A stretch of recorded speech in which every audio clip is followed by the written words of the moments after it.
দেখো, এই ফ্রি ফায়ারটা সামান্য একটা গেম হলেও এটা যে অনেক মানুষের জীবন পরিবর্তন করে দিয়েছে, আবার অনেক মানুষের জীবন যে ধ্বংস করে দিয়েছে, এটা আমাদের সকলেরই জানা।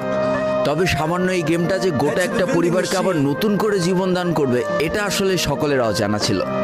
হ্যাঁ বন্ধুরা, আজকের গল্পটি এমনই একটা পরিবারকে নিয়ে যারা এই ফ্রি ফায়ার গেমটাকে একেবারেই সহ্য করতে পারতো না, বরং তাদের সন্তান যখন এই গেমটা খেলতো তারা আরো উল্টো বকাবকি করতো।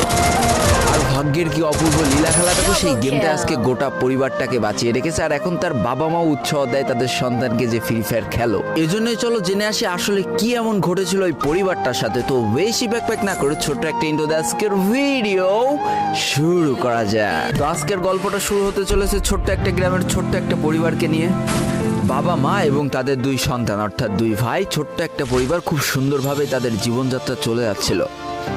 বড় ভাই একটা কোম্পানিতে লেবারের চাকরি করে, বাবা কৃষি কাজ করে, আর তাদের ছোট সন্তান অর্থাৎ ছোট ছেলে কিন্তু ক্লাস 8-এ পড়াশোনা করে। দারিদ্রতার বেড়াজালে আটকে পড়া পরিবারকে সাপোর্ট দেওয়ার জন্য তাদের বড় ভাইকে খুব অল্প বয়সে কাজে চলে যেতে হয়েছে।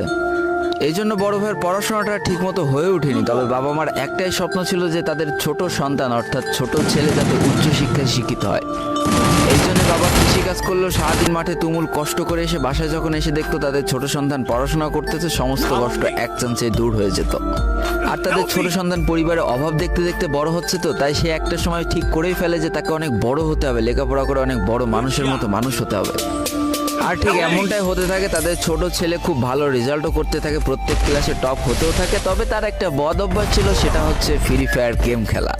করোনা চলার সময় যখন তার স্কুল বন্ধ হয়ে যায়, তখন তার বাবা এবং বড় ভাইয়ের জমানো কিছু টাকা দিয়ে তাকে একটা ফোন কিনে দেওয়া হয় অনলাইনে ক্লাস করার জন্য।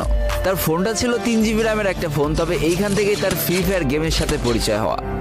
সারাদিন পড়াশোনার ফাঁকে সময় পেলেই সে ফ্রি ফায়ার গেম নিয়ে বসে পড়তো। আগে যেমন বাইরে খেলাধুলা করতো, এখন সে আর বাইরে খেলাধুলা করে না, ঘরে বসে সারাদিন ফোন টিপে আর ফোনে গেম খেলে।